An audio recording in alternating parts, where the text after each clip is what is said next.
Ramogi en geno marani utino mari teri makare rwakini machiegni mar yudo weche manyien mag OIMORE kokalo Ramogi TV kama oikoni mathoth omakore gi weche mag jomoko makoro sani owito ngimagi kachiel kod moko bende koro olokore muofni bang' kuoto andiwo moro ma chiko kopuodho e gwenge ma Kirinyaga kocha nyakwa Ramogi. Weche mag nono gima diponi ne okelo mach ma embakasi e kadak ma mradi bende kawuono wachne ne ochope do kama cheji ang'wen nochwele nyim do magi to kod mamoko nyakwa Ramogi koting'o weche mag tuke bende to kod chenro mar ng'e gwenge wa nitiere odiochieng' ma kawuono ma en chieng' tich ariyo dwe ndalo auchiel dwe mar ariyo 2024 kamoro moro ma intie bed thuolo mar bedo kod chakruok nyaka giko. Mokwongo thuond weche.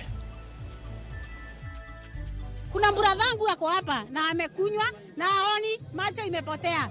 Sasa tunauliza hii pombe itatufikisha wapi na haoni, na wengine wamekufa. Ji auchiel otho ka ji mamoko abich olokore muofni bang' madho kong'o moro ma chiko kopuodho e gweng' ma Kangai Mwea e kaunti ma Kirinyaga. Acheji ang'wen koro wuon kambi gas manyocho muoch mach e kar dak ma embakasi ochwale doho kawuono kaluwore gi masirano. Piny manitie e kinde le mag nam kod jolupo medore piny maruka Nyasaye. En wach ma wasego e koko mang'eny ma wasewuoye to chal ka gima ni matin kabisa mitimo. Jolupo ma Homa Bay ywak ewi monj mag rao kod nyang' ka bad migawo mar KWS oyango ni ji 24 osemonji e thuolo mar higa achiel.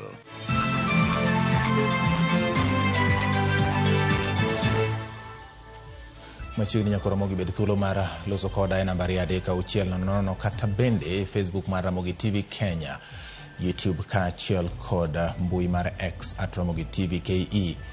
Machiegni nyinga en George Bati, jaloko marwa iluongo ni Wilson Ochuka. Ji auchiel owito ngimagi ka jomoko maromo abich olokore muofni tok yuomo kong'o moro ma ok opuodhi e gweng' ma Kangai mantiere Mwea West e kaunti ma Kirinyaga. Otieno ma piny orugodo odiochieng' ma kawuono ema ne gikuote kong'no. Kaka Simfros Okinda lero, nyalo bedo ni kwan joma owito ngimagi ni malo mokalo kanyo. Kar thieth Manjegas, Mwea West, kaunti ma Kirinyaga. Ji abiro yudo thieth tok kuoto kuong' ma ok opuodhi e kar madho kuong' mong'ere kaka California. Kuong'no sani oseyang ni onego ji auchiel kendo weyo ji abich ka ok nen mana seche 24 tok madhe. Gino manochakore kamor e kind bese sani koro lokore midhiero. Mine e kind chuo, rowere kod jodongo koro piny odhiero ma ok ging'eyo kaka piny chalo. Moko kuomgi koro itaya taya ka jomoko to piny otaro ma ok ginyal kata wuok kama gibetie. Kaluwore kod jatend migawo mar thieth e kaunti ma Kirinyaga, ranyisi duto nyiso ni jotuo nyalo bedo ni omadho kwiri mar ethanol. And this illicit brew, we are suspecting that it must have had ethanol because the type of symptoms and signs that have already exhibited themselves from these particular patients have shown that they were having blurred vision, they could not see well. While we know very well that this kind of chemical will cause issues in the liver to cause what we call liver cirrhosis. And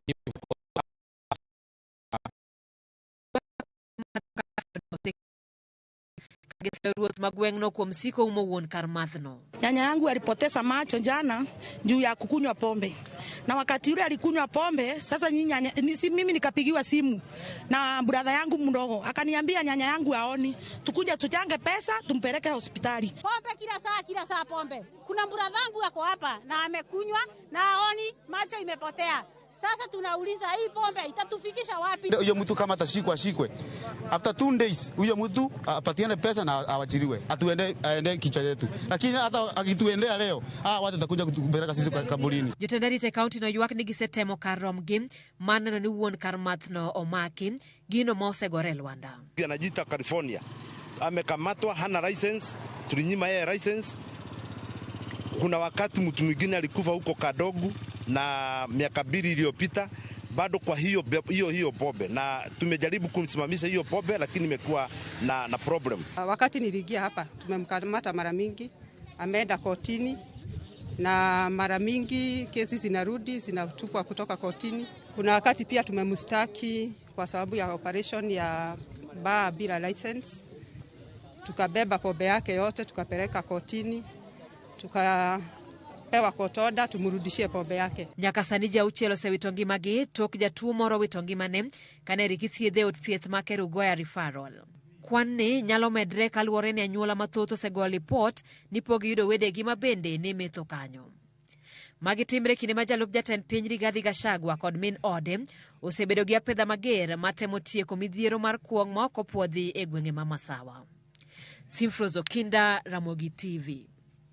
Kosure ni achije ang'wen ma itudo kod muoch mar gas e kar dak ma Mradi Embakasi ochole do kama Jamin Buche dwaro ni mondo geng'negi kuom thuolo mar ndalo 21 ka nonro dhi nyime. Obila onyiso do ni gitimo nonro mar donjo ne achijego gi ketho mag nek, bedo gi paro makanyakla mar ketho chik, rem keto kenge mag geng'o masirano kod tiyo marach gi apis.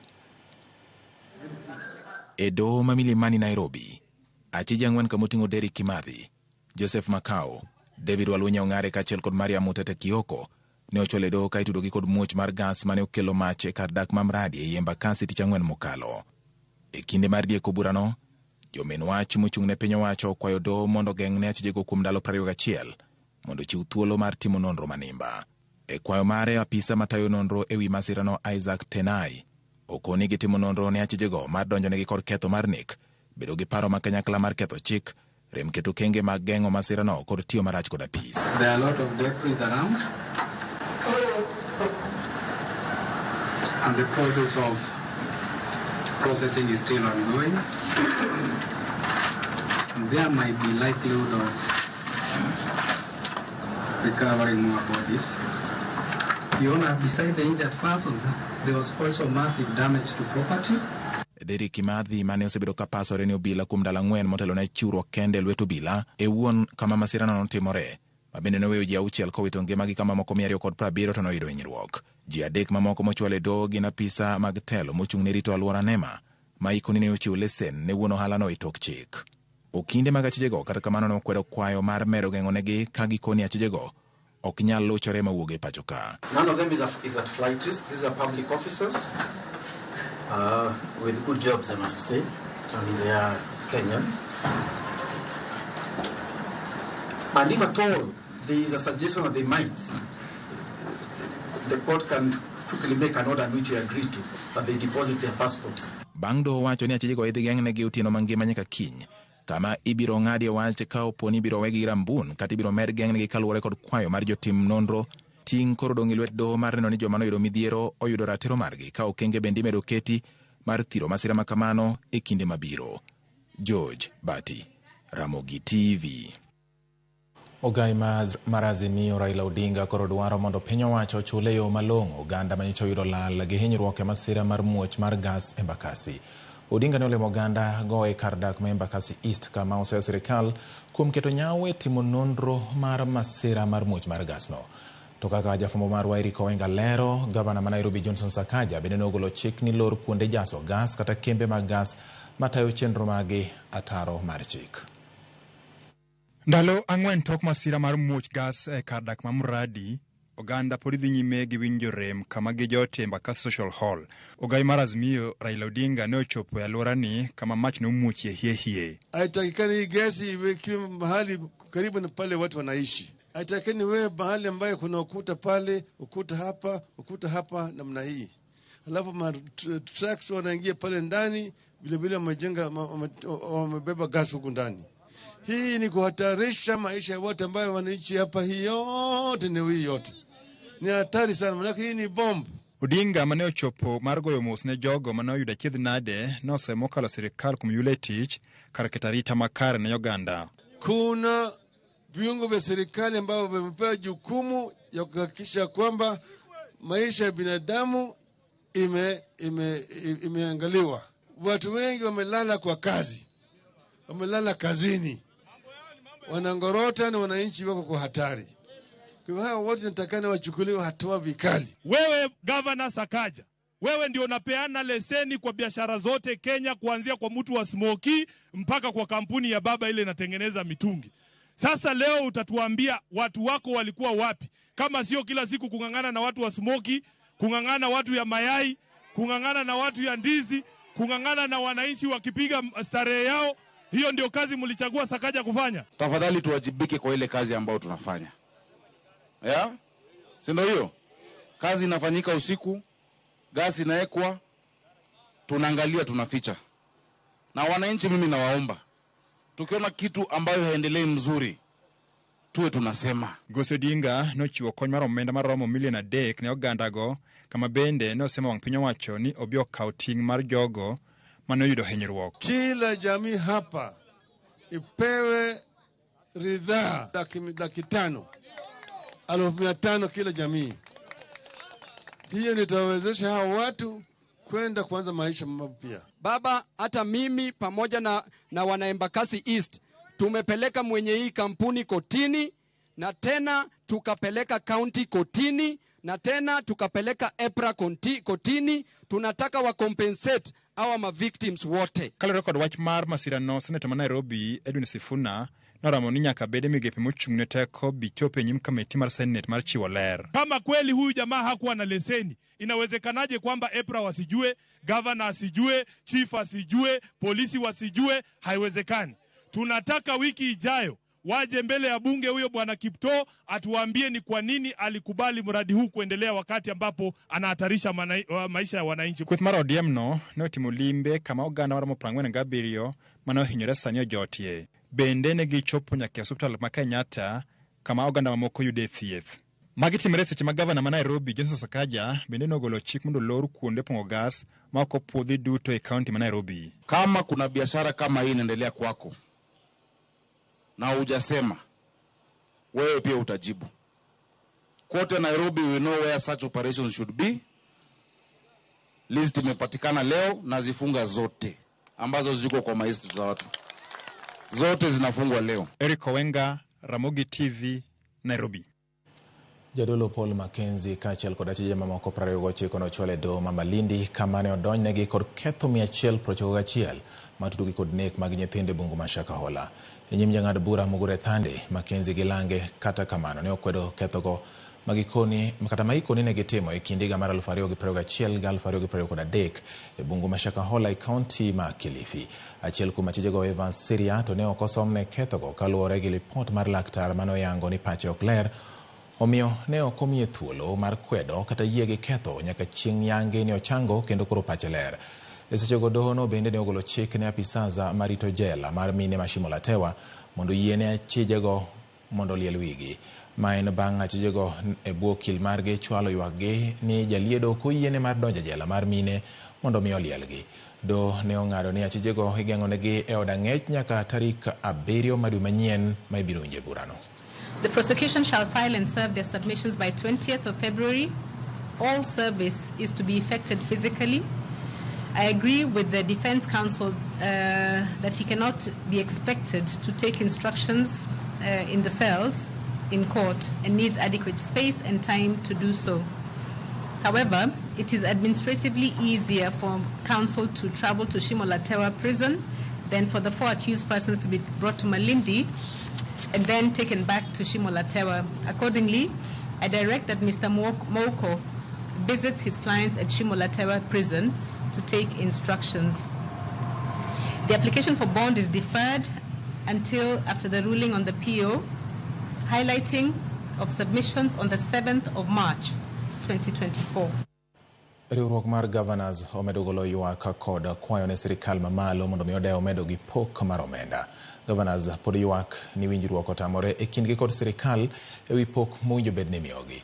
E oboke mondiki gi jakom mar riwruok mar Governors e pacho ka Waiguru oyango ni romo margi ma tarik 29 dwe mokalo manokelo kanyakla bede migepe mag sirikal kod jalup jatend piny Rigathi Gachagua. Winjruok ne ok obedo kendo nowinjo bed ni gibedo kod lalruok e winjruok mar kwan mar omenda no. Waiguru kata kamano wacho ni pod nitie pogruok ni mar migawo mar omenda onano ni nyaka migi mana siling bilion 391. Duol matayo pok mar omenda e kind sirikal mamalo gi mag county CRA to dwaro ni mondo migi bilion 398.14 mondo mi ochop ne counties. Governors kokalo e riwruok margi to dwaro ni mondo migi bilion 439.5 kod omenda mag bero nderni maromo bilion 10.52. Giwacho ni medo pok biro konyo counties e gayo pek mar ngima, chopo kare chenro mag jiwo sach jotich kendo neno ni chudo ma okel manyien mag SHIF, NSSF kod osuru mag udi ok obedo kod ng'ikruok e kind weche mamoko.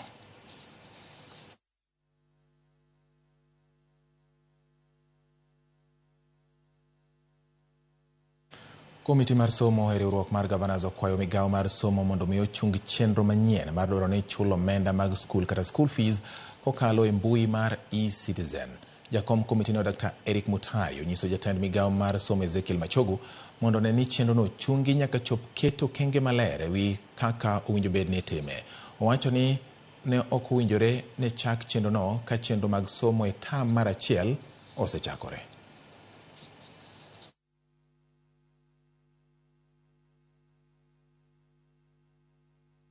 Children have reported to school, learning is ongoing, and then when we are half the term or somewhere in the term, we wake up in the morning and tell people that you are supposed to do payment e-citizen.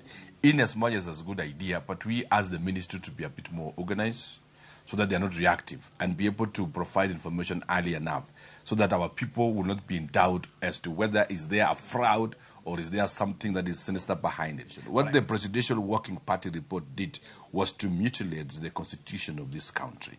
They gave out proposals that ECD function should be taken by the national government and be paid by the national government, when they forgot that the national government has never invested even a single penny to our ECD facilities. Ramogi mana jumbi ariyo bang' do choko mar osuru marudi manengo gi ogonyore. Sirikal lero ni nitie okenge ma imedo keti mag biro neno ni chenro no oduogo e wang'e kokalo e rieyo chike mane do koni ne okoluyo makare. Walter Nyambaga nigi ler mathoth.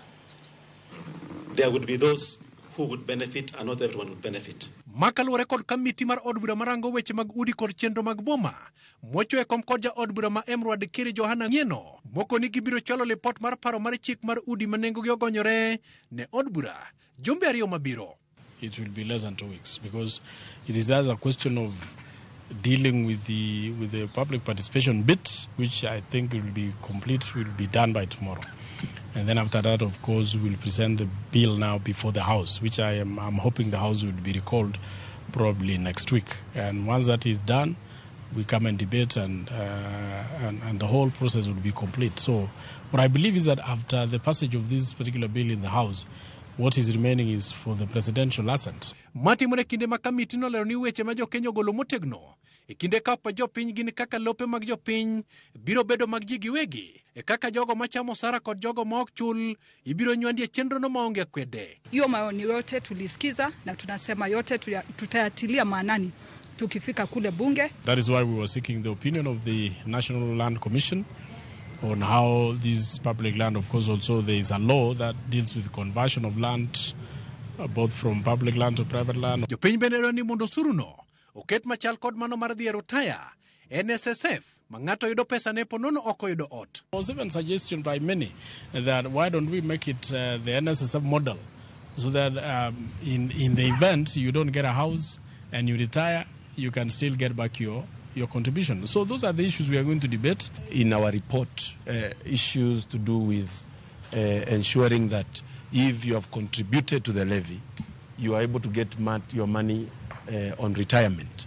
And all these are the views that we collected, and I believe the two committees that have been tasked on this issue are going to make a report that is in favor of the public.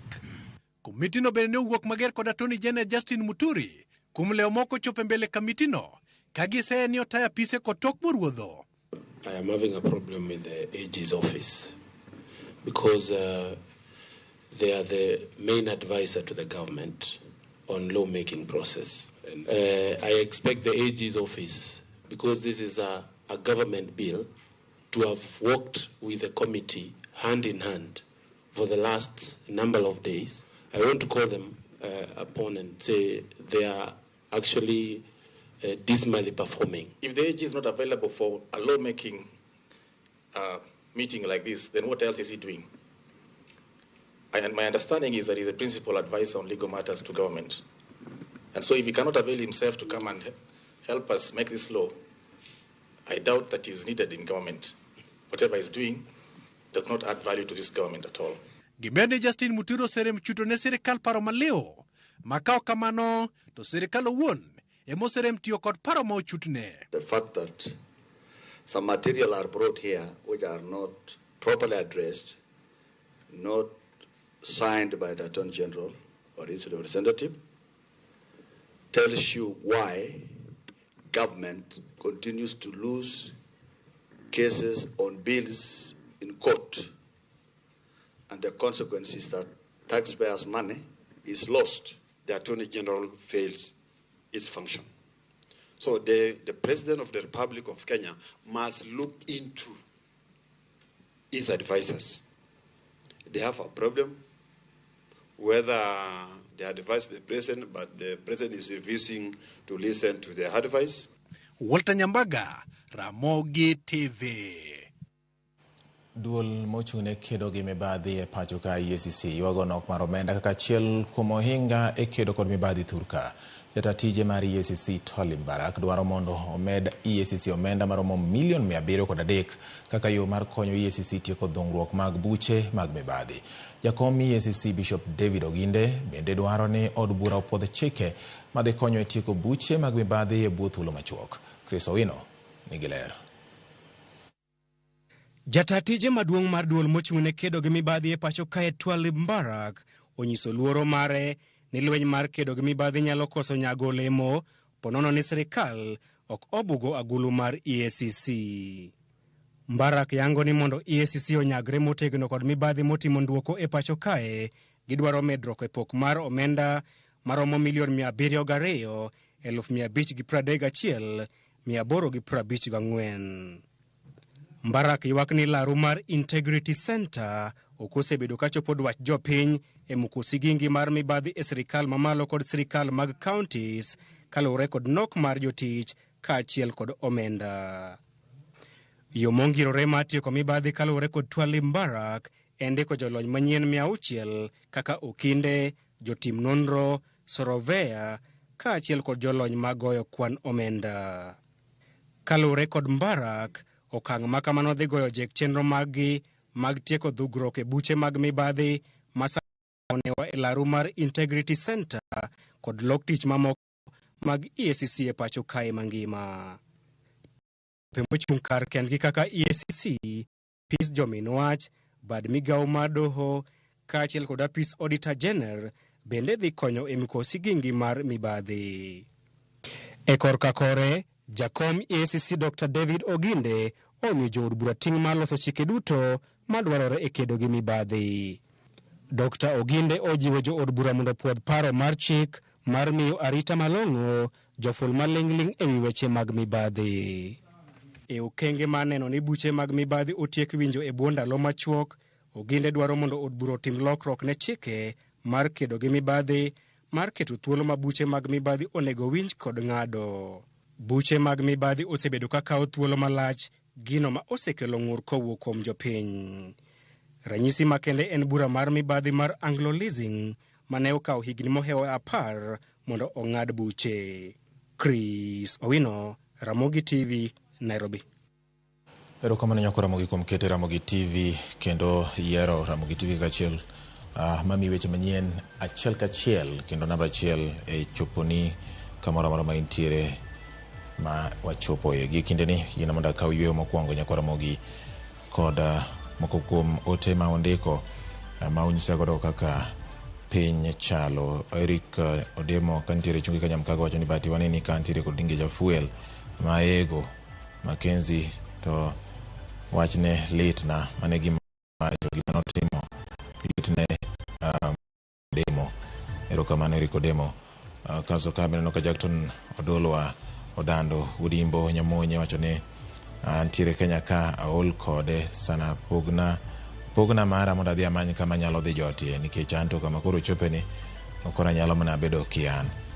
Wacho ni Raila otimo maber golo pesa e Embakasi East babuoni kaka county ma Nairobi bende ogole manyalo konyo jopiny mane omiyo gitelo mano kaluwore kod paro ma ogol e wechego. Nyakoro mogi ka bende aneno ka Florence mar St. Monica bende wacho e gwenge mag Uriri kocha wacho ni awuoro kaka kong'o timore goganda e gwenge ma Kirinyaga. Kata kamano wacho ni oneno weche manyien bang' wito osiepne miluongo ni Morina Ludo ka Nyamkago chunge mano nyarma ma Consolata Ludo kendo yuor Asis mar Kamgundo wacho ni Mosainya Florence kuom lalo siepni kamani wacho ni wuoro gima Kong'o timo ne jomath.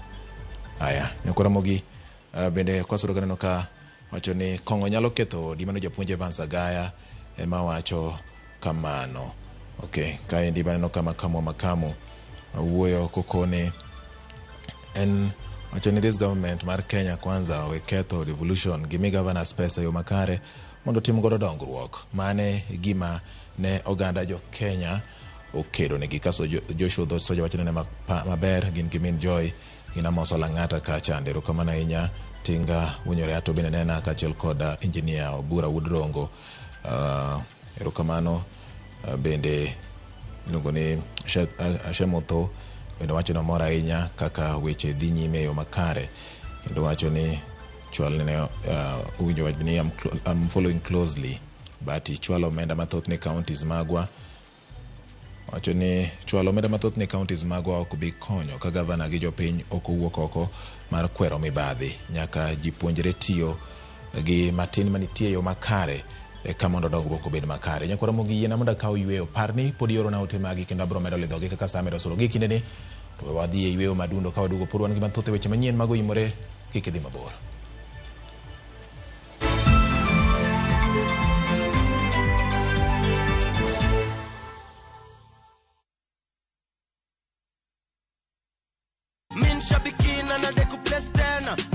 Pauline, you have won 350.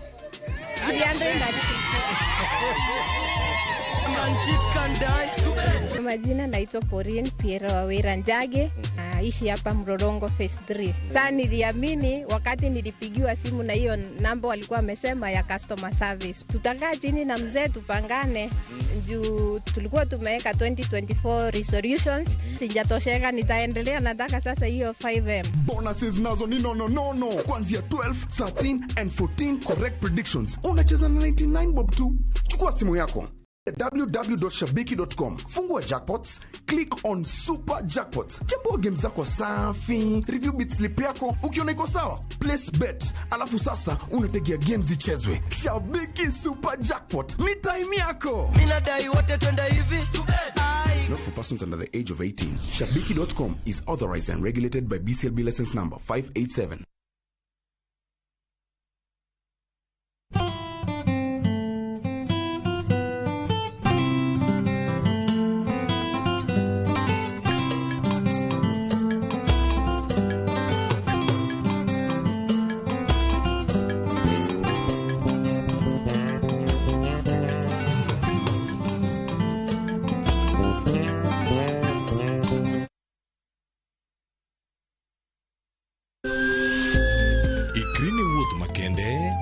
Puonjruok weche thieth kod rito ngima ji. Nitie gik moko mwanyalo timo mondo mi wageng' tuoni. Kochakore kar yeng'o nyaka kuonde thieth.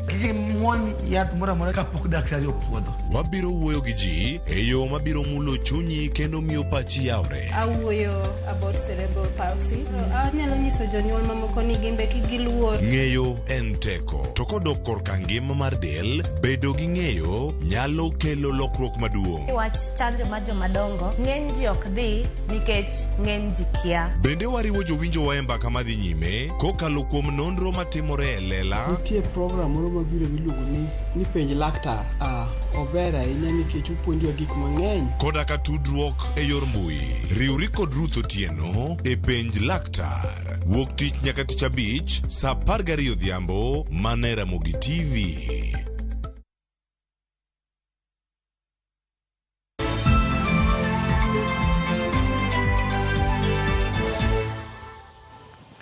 Machigni kendo nyakwara mogi bang' wuok e yweyo adundo kaka nasingo ni pod wan gi mathoth. Jopuonjre mag mbalariany ma multimedia nobago ng'anyo kaka wedo monj ma ondiek nyomonjo godo achiel kuom gi odhiambo manyoro, monj manotimore e kar dak ma Ole Kasasi kendo weyo japuonjre no gi hinyruok marach. Kaka Lydia Okeyo lero, jopuonjre go koro miyo migawo mochung' ne weche mag le mag bunge KWS ni japuonjre no yudo thieth makare kod chudo to gibiro medo bago ng'anyo nyaka bichop dwachgi. Okinyi mar tich ariyo, jopuonjre e mbalariany ma Multimedia University ntiere apaya. Giting'o oboke kendo ging'anyo ewi monj ma Ondiego Toyo nomonjo godo achiel kuom godhiambo manyoro kar saa 2 mar odhiambo kendo kelo hinyruok marach ne japuonjno. Nochuno bila tiyo kod iro malungo wang'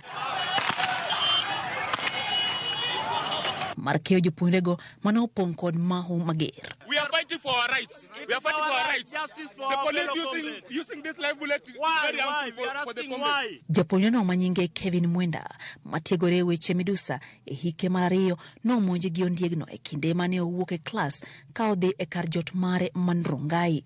Monj manoweyo kowito lith lwete achiel kabath wang'e bende ne ondiegno kayo. Hapa ndani kuna magorila, ukienda huko kila mahali ni magorila tupu. Alafu ni aje fisi na kula mwanafunzi. KWS iko responsible. Hapo uwezi pita kitu kama saa 4, lakini hiyo fisi ni kama ilikuwa imeacha peke yake. So hiyo fisi ila kitu ilifanya ni kama ilishtuka ikaamua kuattack mwanafunzi. Jal majadak manotemore sebene noyudo hinyruok ka jopuonjrego koro seya pisas mag KWS mar ninde tich e kinde male mag bungu monjo jopuonjrego ka koro gibugo kao chike lwetgi. For the longest time kama comrade tumekuwa tukisafa. Tunatakiwa ndani, tunatakiwa hapa nje na watu wa Bangla, alafu nje watu wa KWS hawawezi shughulikia maslahi yetu. Wanaacha fisi zinatuuma. Jopuonjrego koro mag le mag bunge Kenya Wildlife Service KWS seche 24 mar neno ni japuonjre no yudo thieth makare kendo ne otimne chudo mowinjore kaluwore gi monj makamano. We are giving KWS a maximum period of 24 hours to ensure that the person that was attacked be treated, be given special treatment and compensation. Japuonjre no terie ka thieth ma Wama Nursing Center e kabange no chwale ka thieth ma Kenyatta Referral kama odhi mbele gi yudo thieth. Lydia Okeyo, Ramogi TV, Nairobi. Pod wane motende kod weche mag lweny kind dhano gi le mag bunge. Tend dhowedhe e kaunti ma Homa Bay ogolo ywak kaluwore gi medruok mar monj mag rao kod nyang' e nam lolwe, monj mathoro juko jolupo matimore kabad migao marito le mag bunge KWS bende oyango ni e higa achiel giseyudo ripode mag ji ma ok tin 24 ma osemonji. Jafwambo mar Wali Abich nigi ler. Monj marao timone jolupo kod jogo modak e alwora mar nam lolwe gi e kaunti ma Homa Bay osebedo ka jimbore kendo weyo jolupo gi hinyruok ka moko bende rao chwe monjo manegi e kinde mag dhi nyime kod chenro mag lupo e nam lolwe. Ma opogore gi monjo mag repe, bende nitie jogo manyang' osebedo ka monjo e aoche ma opogore manitie e kaunti ne. Ka juma mokalo japuonjre Felix Odongo mane ni e klas 2 nyang' ne omako ma omuonyo kane odhi omo pi e aora Kuja, nyang' ma bang'e to ne oduogo negi gi apis mochune rito le mag bunge. Jolupo e kaunti ma Homa Bay ogolo ywak margi ewi medruok monj mag lego ka giwacho ni kata mana chenro machulo familia mag jogo momonji bende osebedo ka digni kata bang' ka familia goseluwo chike moketi. Lweny manitie e kinde le mag nam kod jolupo medore piny maruka Nyasaye. En wach ma wasego e koko mang'eny ma wasewuoye to chal ka gima ni matin kabisa mitimo. Akwayo national government ma KWS ni e bwogi ka achiel kod governor marwa mar Homa Bay County mondo gine kaka giketo gimiluongo ni multi agency approach on kaka wanyalo duoko chien tulo manitie kind jolupo ka achiel kod le mag nam. Moloyo mano bende migao mar KWS bende watemo kwayo ni mondo gitudre gi jok mowinjore mondo jogo moseyudo masiche e yore mag rewe kata yore mag nyingi obed compensated. Wan gi cases mosekawo over 10 years osequalify ma jomoko ng'isi ni mondo yaw bank account tiyudo ka nyaka sani onge chudo go mitimo e yo mowinjore, tiende ni kata next of kin ibiro chul ng'ani ka next of kin bende nosethote. Report mawuok e bad migao ma ochune rito le mag bunge kaunti ne yango ni e thuolo mar higa achiel mokalo gin kod cases 24 mag jogo marao gi nyang' osemonjo ma owinyo, mago ma osetho kokalo e monj mag lego ka achiel kod puothe ma repe oseketho ma weggi onego bene chulo. Apisa ma ochune le mag bunge kaunti ni Jackson Kibor wacho ni chenro matimo chudo ne jogo ma le omonjo thoro deko nikech okale okenge mopogore kapok otim chudo. So far tuko na cases kama 24 which are pending deliberations by the County Compensation Committee This both for predation, injury, death, and crop destruction. It normally takes time because there's another verification team from Nairobi who just to go through the same. Kiboro wacho ni nitie cases mathoth ma idiro oko nikech wegi ok luw chike ma migawo noketo, kendo mano bende osebedo ka digo chenro mar timo chudo ne jogo ma lego osehinyo e kaunti ni. You may find somebody has been injured, but there is no police OB numbers. There is no proper medication which was done from the hospital. So you find that there are some, because when we send such cases, it will be returned back. Alia Beach, Ramogi TV, Homa Bay. Nekoro mogi kana nyisi ni wan kod mathoth koting'o ng'e gwenge wa kawuok Homa Bay koro adang'e to gweng' ma Manyata manitiere Kisumu na chakore nade mane sigana ma iko ni kawuono ng'e gwenge wa nyakoro mogi chenro mar ng'e gwenge wa kawuono marango nonro mar gweng' ma Manyata mayudore e boma ma Kisumu. Manyata en nying ma ji ong'eyo to bende isepenjori ni nochakore nade. Jafwambo marwa Millicent Adhiambo nigi ler ma kamano. Ramogi en tich ariyo manyien kendo arwakni machiegni e tielo machielo e chenro ni mar ng'e gwengewa. Kalapaplawa pod onyonore mana e kaunti ma Kisumu kuma wakelo ni e gweng' miluongo ni Manyata. Mokwongo, we wawinja nena ni jodak makae to pachgi chalo nade kotenore kod nonro mar gweng'ni kata kar dak miluongo ni Manyata. Na winjo kuom jodongo ni owetewa ma Masai mano a Tanzania nobiro mochungo utegi moko matindo tindo mag Lumka. Omiyo ka wasunge nobiro to nochako ka ni Manyata nikech Manyata is associated gi Masais. Musungu ka nobiro e piny Jarateng to ne gikwongo Nairobi, ma Nairobi en piny Masai. Koro ne gin kamoro amora Jarateng odake iluongo ni Manyata. To e Manyata ka wan gi Magadi. Kane wabiro ka wapenjo nang'o omiyo Manyata ni nitie nyaka kama iluongo ni Magadi. To nonyiswa ni Magadi ka en kama ne ichokoga ji kitero mondo odhi okunya ng'owa shoda ash. Ramogi, tok winjo paro mopogore kaka jogweng' lieko ewi kaka ging'eyo nonro mar Manyata, we koro wawinja nena adieri kuma nitie kuom jaduong' mane nitie kanochakore. Kane bungu mane otoche mane odake, jaluo ne ok nyal dak ka to nam ni kacha ne wadak e dho nam nikech jaluo ne en gik moko ariyo, noja pith to noja luo. Winjo momiyo wanying ni luo, waju luo, ng'e luo neo jonaw rech, joluo ne luo e aora Nalo, ok ne walu aora Nalo kaka jomoko wacho. You are followers of the River Nile. No. You are fishermen on the River Nile. Koro, mae biro jo game ka. To mae biro jo Sakwa, to mae biro jo Ugenya. To thoth jok mano biro gi, ne gin jo game. Koro, kane gibiro, gin ema ne gitieko bungu. Mane ni Manyata ka. Osao, kwar mare go cholo wadgi ne jobiro dak kodwa machiegni ka. Kaeto wedegi to gosiepegi mamoko bende noluwo bang'gi koro taon dongo magi dhudi mogero Manyata. Aparo duto ung'eyo ni Manyata en dho Masai. Manyata obiro gi msungu. Kane odonjo Masai ni to yudo ka Masai luongo miechgi go ni Manyata. Kaeto noluongo chiegni ni miye duto mag jorotenge e Kenya ka ni Manyata. Kidhi Embu, idhi yudo Manyata. Kidhi Nyeri, idhi yudo kata Manyata Primary School. Kidhi Nyandarua, idhi yude. Ramogi, bang' winjo nonro mar gweng' ma Manyata, we wang'eyo ni to Manyata ni umbe landore kod ang'owa. Dobed ni nikech konde mang'eny mayudore ei Manyata kaendi, kaka wayudo ni wan gi Kona Mbaya, Kona Maji, Kona Mbuta, Kona Lejo, Colbox, Sije to kod Manyata Gonda, we wawinja nena. Manyata ne wan gi jok maricho. Ne wan gi nyithindo mwang'eyo masani gionge. kendo godiochieng' ne gitiyo ji marach makok chief mancho ritani to nyithindogo domi odak Manyatta obedo matek.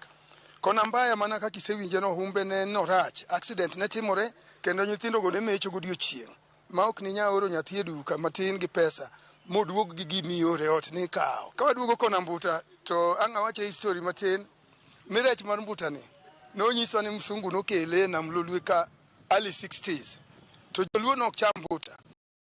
Koro kawa yudo development mar World Bank panwa ndeche gi moket lam to joma ne mako mbuta town wa Indi ne biro to wito gi kona mbuta.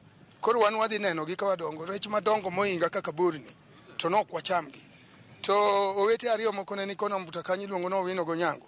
Gin mane gichako introduce mbuta, kona mbuta. Makanyo no bedo chiro maduong' mar mbuta. Manyaka sani nying maduong' man kanyo. Kona lejo to be mana kaka iwinjo jokanea mi winjo kiluongo ni jokamakowa. Mago jokanea. Ne giuso nondeto kanisa mar lejo. Mokete kanisa mar kona lejo no.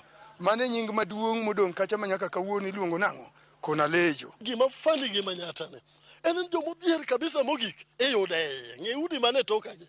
Iyudo ka ntiere udi ma jomodhier kabisa. King'iyo mbele ka inang'o gorofa jomomeu kabisa be nie iye ka.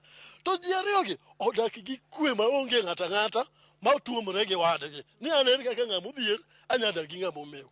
So humbo Manyatta landre gi kwe. Manyatta is associated for both two things. One, bad and good. Bad ni endi jomoko paro ni iye kanie kama oting'o joma richo, but kidonje iye ka tiyudo ka kidak ka tiyudo ka jomwandu odak ka, jogo ma bende nitiere gi nweng'o man piny bende odak e iye ka. Manyatta wa kandi bende ong'ere gi siasa matek kabisa nikech ka oting'o jo siasa ka siasa gore matek kabisa omiyo ji duto ong'eyo ni Manyatta wa ka gi General Name Kondele ka endi oting'o siasa matek ahinya to en kamano. Ramogi, bang' winjo humb Manyatta kaka landore ere dongruoge ma kar dagni osenyuolo nyaka nochakre. Gisani taneno ka gima ober nikech kata kane wachako somo Manyatta ka an nasomo Magadi. Magadi ne nitie streams 4. Kidhi Manyatta be kamano. Te kore no emoduogo pogo kaw Magadi opogo Benjo. Okaw Manyatta opogo Sawo. Ndele gini kano ma at least ne dongruok obet ma skunde moko bi ma nyithindo duogo bet koro ma koro kobedo congested e skul ahinya. E sama ne wantie babu wan nitie gi duka Manyatta. To en kaka niluonge ni Manyatta no masani tindi luonge ni Manyatta chiro. Onge ne tie ga tieng' moro matin mane ji gi skuma moko matin. Sani kidhi tiyudo ka chiro no ger. Chien kacha yibia ne waoneko. Sani man gi yo. Chien kacha cha before 2012 ne wonge kata pi. Pi ne gima ne mine wachandore ji ne chandore sani wan gi pi 24/7 mago te gin dongruok. To kata bedo ni jogweng' kwano dongruok achiel ariyo adek rem mane magin go magigombo ni kotimnegi to gweng'ni nyalo medo dongore kaka owinjore. Rem ma wan go one waonge gi function e hospital tuwajuoko. Number 2 ndara kigero ok gernwa ndarane to the standard mo expect ne mtoka ja kaka mochungcha begi nyalo gwenyore gi wadgi. Wan gi people living with disability ndara ni kako loseni eri kaka jakwil lokal. So wadwaro gima okiloso to ma what the money for it. Yie gi gimigero no iung sirikal lwedo gi gimidwa losno kaber ka giwuoye. Wan gi gik moko ma lines moko ben ka ber no ben ko ntim moko mano chaka paro ko ben ka ber sewer lines no ben ikelo gi drainages ikelo no aye kae. Wan gi chiro moko ma obedo moko ntim mapoko bedo gazetted kaka wan Kondele chiro anyini pok bedo gazetted na itiyo kanyo mopogore no ben koro gibedo gazetted mon koro mine wa mauso yudo kuma use. Wang'eyo ni Manyatta iluongo ni Islam but Manyatta nigi yawuote manoko madongo magine diaspora. Koro kuongo kwayo na mokuonga kwayo jowa man diaspora ni duoguru wager Manyatta kech gikone podubu na duogo Manyatta ka. Mana kama nyo Ramogi gi thuolo ni endi wachopo e giko mar chendo ni tielo machielo mar ng'e gwengewa ka bende koro amor nikech an gin wan kod lony e wi nono mar kar dak kata gweng' ma yuto ji ni piny mayudore kaunti ni ma Kisumu ma iluongo ni Manyatta ni. To gima omedo miya mor mokalo en ni Manyatta kare monyuolo Kondele to emonyuolo Migosi to nyuolo nyaka Manyatta bi. Mano gima nakia ahinya to Kondele ni yudore e gweng' ma Manyatta. Ka kamano nyaka Ramogi Kik idhi mabor, med kete mane wang' jowi mari mar Ramogi nikech kae ema wamedo kelonie nonro mar gwenge mopogore ka juma manyien bende anaduog kod nonro mar gweng' machielo. Nyinga Millicent Adhiambo. Oriti Masani.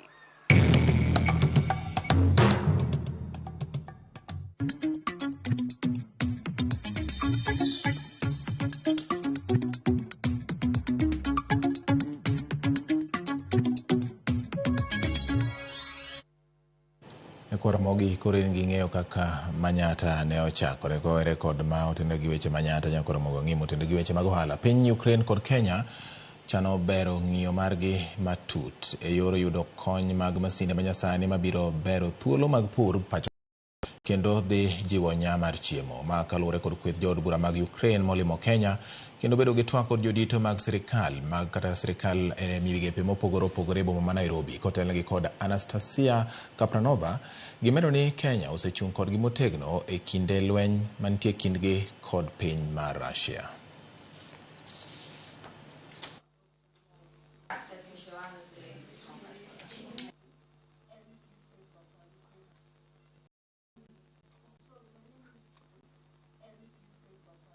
I would like to thank the people and the government of Kenya for support they have shown Ukraine during our darkest hours. We Ukrainians are well aware that Russia's unprovoked invasion of our country has not only caused death and destruction in Ukraine, but has taken a heavy toll on Kenya and other countries around the world. I want the people of Kenya to know that despite facing a daily storm of missiles and bombs raining down on our homes, schools, businesses and farms, Ukraine is doing everything it can to continue to export and even donate grain to Africa. Ukraine can share a lot of experience in both e-gov and new technology to our partners in Kenya, and I believe that sharing this experience would be a great way of saying thank you for the Kenyan people. We are here to exchange our views. We are here to know what are the needs of Kenya. We are here to speak opportunities that we are having in Ukraine right now of the aggression. Kawadhi Migori ni piny owacho mar kaunti ma Migori, sirikal mamalo kod riwruoge mamoko mag piny owacho chako chenro mar tego weche mag pur e kaunti no ka gigeto jolo chenro mag pur e kar pur ma Lower Kuja Irrigation Scheme. Gavana ma Migori Ochila Yako wacho ni kar pur ma Lower Kuja Irrigation Scheme nyalo tieko nok mar chiemo e kaunti ma Migori ka oti kod e yo makare. Jafwambo marwa George Juma miyowa ler. Tieko nok mar chiemo pacho kae en mbaka ma pod dhi nyime e kaunti ma Migori kaachiel kod piny Kenya mangima. Piny owacho kod wego moko mago mag piny owacho osebiro kod yore kendo pod medo biro kod yore ma opogore opoge ma kedo kod nok mar chiemo e pacho kae. Tiyo kod yore pur manyalo konyo nyuolo chiemo moromo e kinde mantie lokruok mar kor lwasi gin mago ma jolony wacho ni koro nyalo konyo e tieko nok mar chiemo e pacho kae. We work and try to ensure that farmers are practicing climate-smart agriculture, actually regenerative agriculture, because this is critical. We have to protect our soils. We have to ensure that as we continue producing, we also ensure that the soils continue to be healthy. We are also looking at how to sustainably harvest, store, and use water for production. Ronald Dajengu Mawuok Erwogno mar International Fund for Agriculture Development kata IFAD wach ni ber ka iloso chike ma otegno manyalo konyo e kedo kod nok mar chiemo e pacho kae. The country has faced a lot of challenges if we look at the issues of drought that happened in the near past. But as development partners, we are working very closely with the government to see how do we bring out and develop policies that will support in the agricultural and food transformation.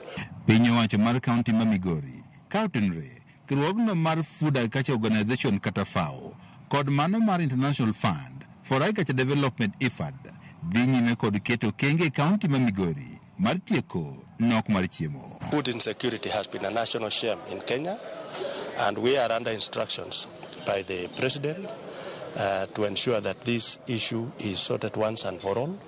And we are happy that the country of Kenya has got a lot of potential which has not been fully tapped. Kar purno malo wa cogeneration scheme e sabkwano manyateke en achiel kuom mago ma igeto bero e okang' mar gedo mar chiemo e kaunti ma Migori kaachiel kod piny Kenya mangima. Our National Irrigation Authority, which is a lead agency that's implementing, are partnering with other agencies to ensure that now, apart from, of course, completing the interquarks, we need now to go to infield structures and ensure we mobilize the farmers. Governor ma Migori Chiliako wacho ni kar purni nitiere kod nyalo mar tiko nok mar chiemo e kaunti ma Migori pono tikode e yo makare. Lower Kuja irrigation scheme is at the core of what we need to handle. I think where it is, it's stalled because we did not have enough resources to intervene. So all the challenges that Lower Kuja irrigation scheme has been having will be a thing of the past. Nyaka sani mana maromo puothe eka 6,500 kende kuom ekas 10,019 e kar purni mar Lower Kuja irrigation scheme e mosechak tiyo godo e yorego mag pur. George Juma, Ramogi TV, Migori.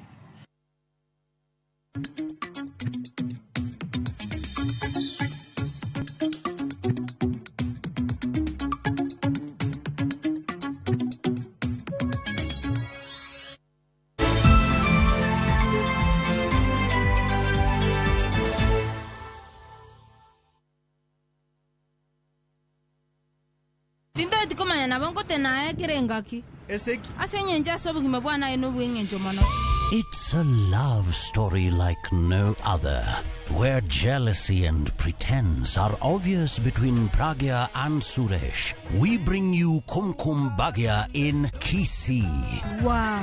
Watch the drama unfold as Pragya is set to marry another man.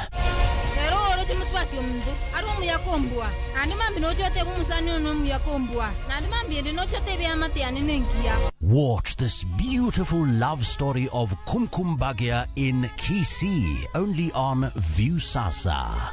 Dial *487*1# or visit viusasa.com to renew your subscription. Wanchimbwa maiso ko mia yetamanyaini.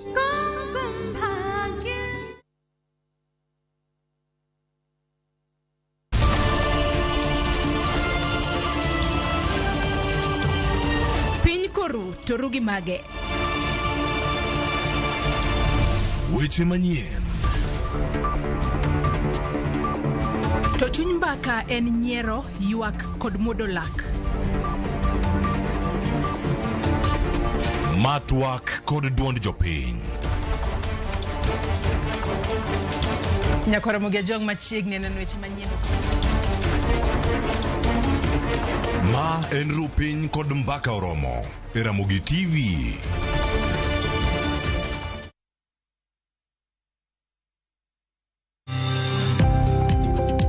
E ohala gi mwandu, wakelo ni jolony e weche ohala. It is important mondo wan kaka joluo wabed gi dongruok. Wafwenyo ni adiera matut mag timo ohala. Tijni kidwa time en mana mashin mar luoko to gi kuminya yude pi.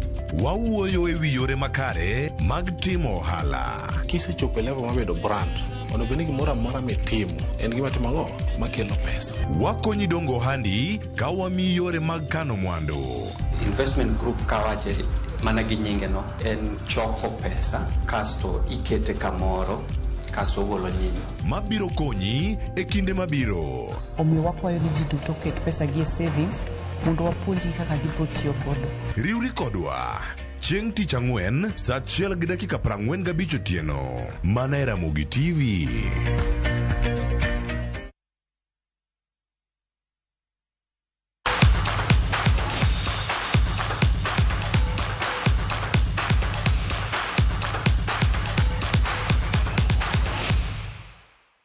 Koro wadonjo weche mag tuke. Nyakora Ramogi Benson Omala biro tieko tuke mag season ma higa 2023-2024 e klab mar Gor Mahia bang' jatugo no rem dhie klab mar JS Soura kuom gowi kuke klab mar Kogalo.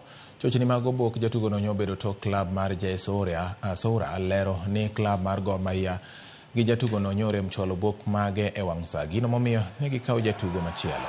klab mar Gor Mahia odiochieng' manyoro nyogolo lendo ni jatugo no biro dhi e piny mar Algeria. Kata kamano, bagni no koro miyo Mala manyaka sani moseloyo gonde mang'eny e lig ma pacho ka biro tugo ne Kogalo nyaka giko season ni.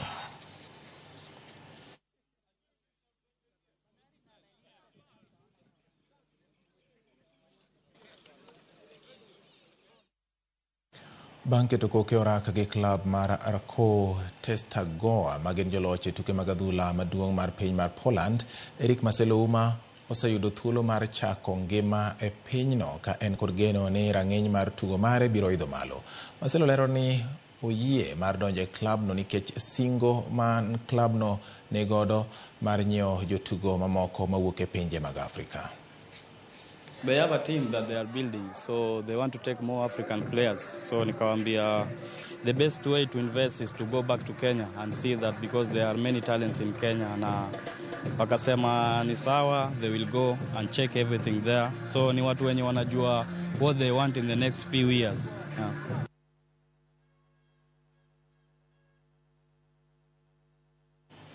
Bang' wuok amodhi kendo logi e tuke ariyo mokalo, klab mar Nairobi City Stars koro dok nyaka e thuolo mar ang'wen e chung' mar timbe lig maduong' ma pacho ka bang' tuke maromo 20.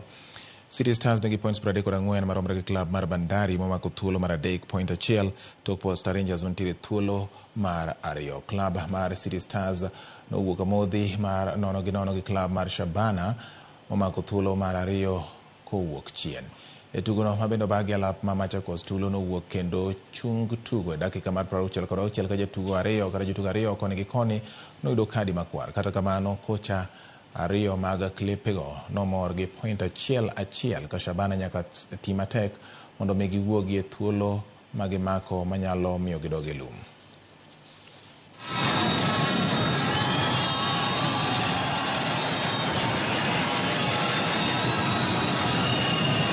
Katika hiyo break tumekuwa nayo haijakuwa mzuri vile, kwa sababu tungerudi na makali zaidi ya ile ilionekana leo. So maybe hiyo break haikuwa na muhimu sana, but mimi nashukuru kwa sababu nasema ni a step, tumeenda step further na ile tulikuwa nayo. Kile confidence nilikuwa nataka kutoka kwa vijana wakikuwa na mpira nimeiona leo.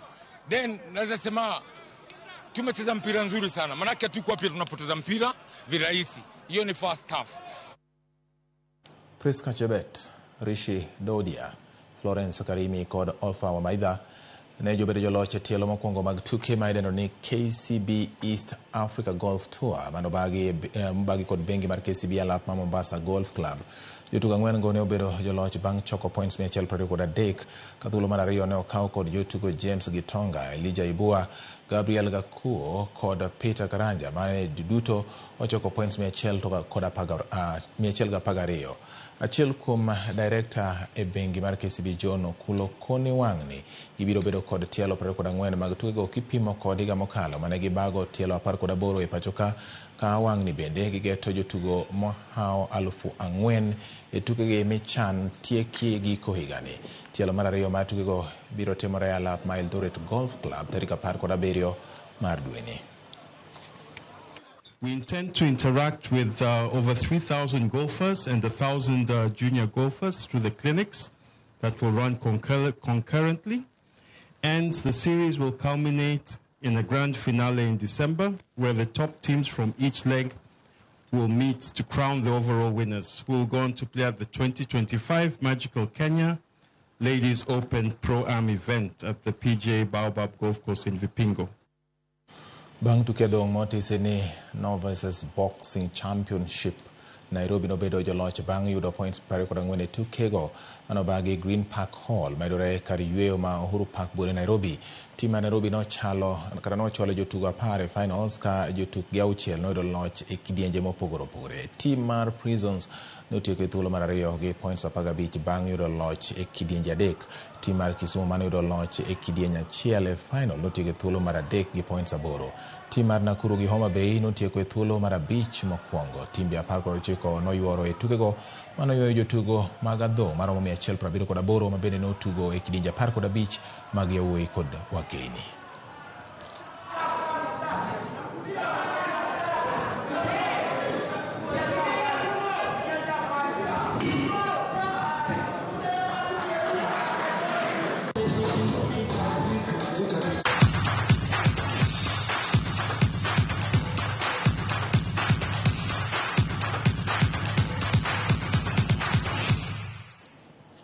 koro Ramogi neno kaka dhong' dirore kanyo bende e wechewa mag tuke otieno ma kawuono. Erokamano kuom yiero Ramogi TV. An gi mor ahinya nikech bedo koda chakruok nyaka giko mag wechegi, kendo pod wasingo mar medo wuotho koni gi kocha ka wachoko, wafwambo kendo wakelo ni yo makare, waloso kapok wakeyogi e lwasi marwa mar Ramogi TV. Kamoro amora ma intie nyaka Ramogi puoch gi pak.